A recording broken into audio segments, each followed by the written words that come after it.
have some coconut oil in my pot already.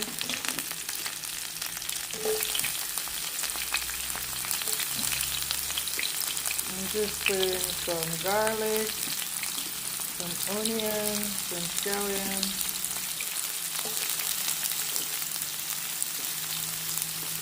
before I add my salmon.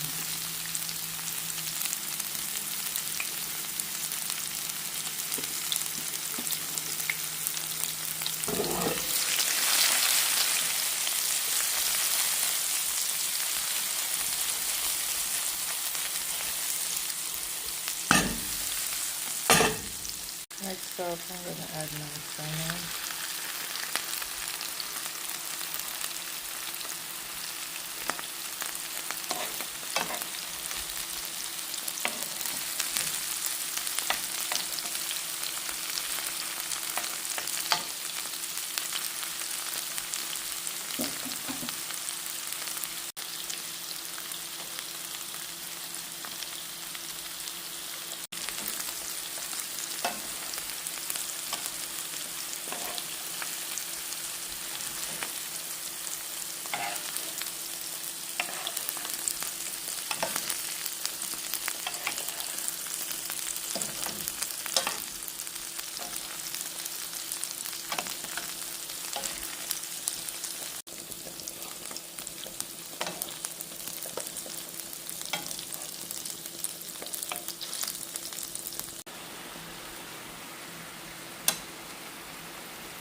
So we have roast potato, we have the salmon, and we have some callaloo here. So this is my dinner. What are you having for your dinner today?